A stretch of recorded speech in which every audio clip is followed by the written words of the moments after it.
Hey guys, it's Imperial. We're going to try something new here. We're going to do a build video for YouTube today.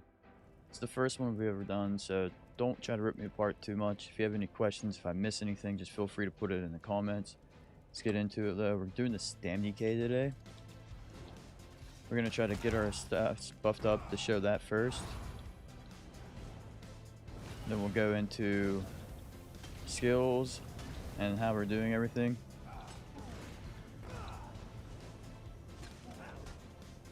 So as you see, we're at 65-75 weapon damage, fully buffed up. That's without like continuous buffs like that. That's just self-buffed real easily.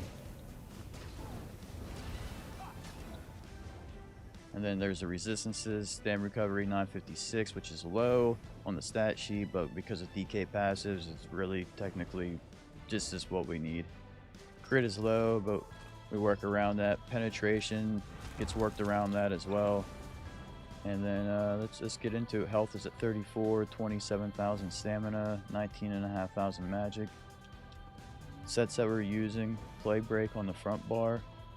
The reason that we're doing that gives an extra little dot, Minor Defile from the status effect from disease damage, and then it also gives a little bit of a explosion for a consequence if they purify or if they just kill somebody.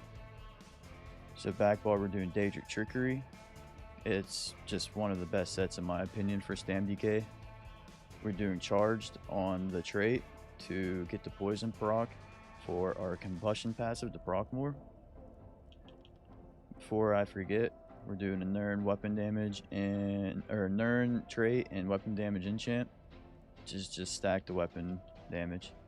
Double health drain poison on the back bar.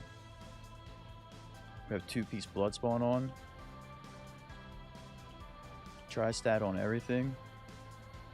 We got Daedric Trickery heavy reinforced chest to increase the resistances as much. Sturdy on the belt just to get some extra blocking because we are blocking a lot on this build realistically.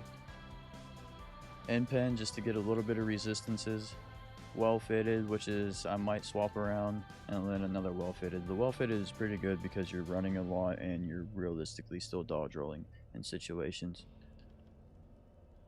2-piece swift, 3 weapon damage on the jewelry, and then we're doing 1 Malakath and 1 trainee. The 1 trainee is for the health, and the Malakath is for the 16% damage because we have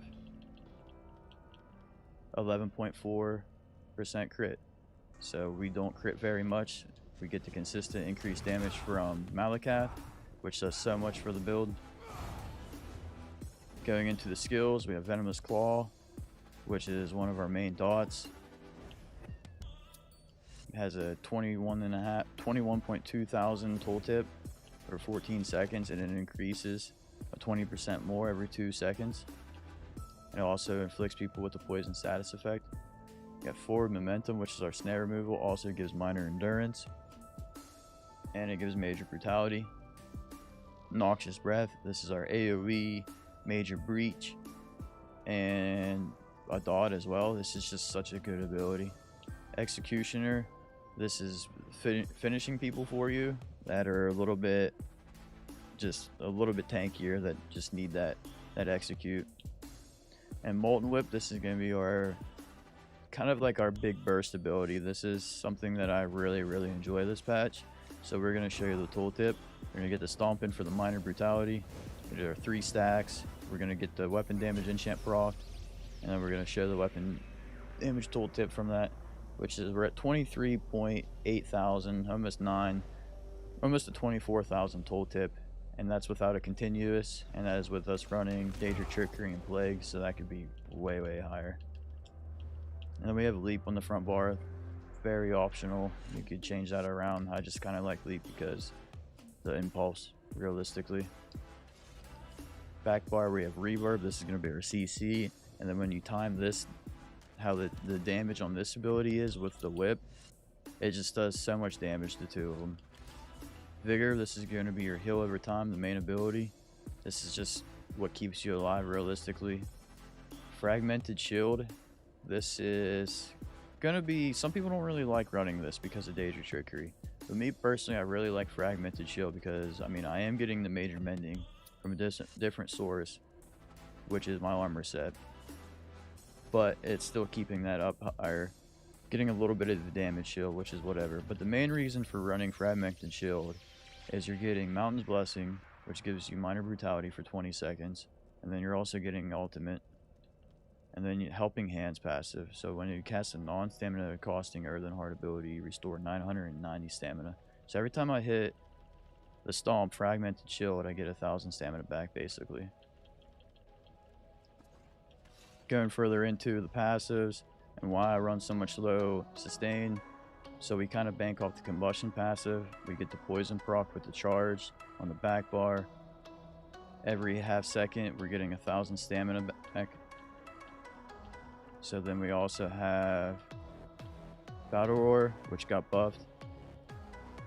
They changed it also for each ultimate that you use. It's similar to Battle Roar, so if you use 100 ultimate, it's going to be 100 times 50 basically for like the magic and stamina. And then the health also gets buffed by your major mending and stuff like that. So the amount of healing that it does gets buffed by this. See, that's just that's just major mending. Buffed it up to 59 instead of what was I think 51 a second ago. I am an Imperial. The reduced cost is, in my opinion, so good.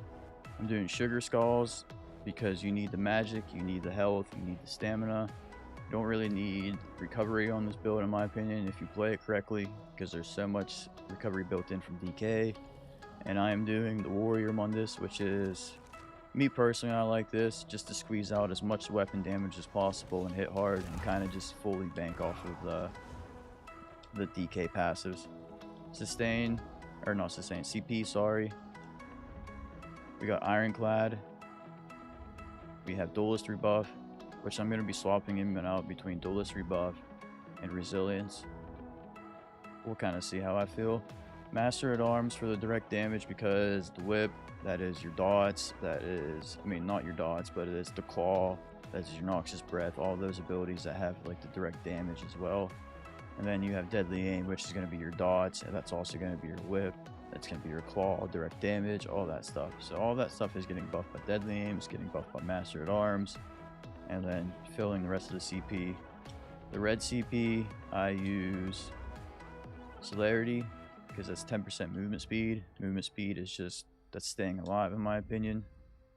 Sustained by Suffering, I feel like this is a very good one, especially for DK where you don't have a Purify, you're just having debuffs and stuff like that stack on you. Pain's Refuge, same thing as that other one, you just have debuffs getting stacked on you, negative effects and stuff, so you're just getting that mitigation. And me personally, I went back to Rejuvenation this patch just because I was running such low stam recovery. But I also need the magic sustain really bad in this build because I'm stomping a lot to get stamina back. I'm spamming Cauterize, stuff like that to stay alive. But you could swap that out for almost anything. You could do Fortified. You could do Sustained by Suffering. It's just really up to you. I feel like that's it. All right, thank you.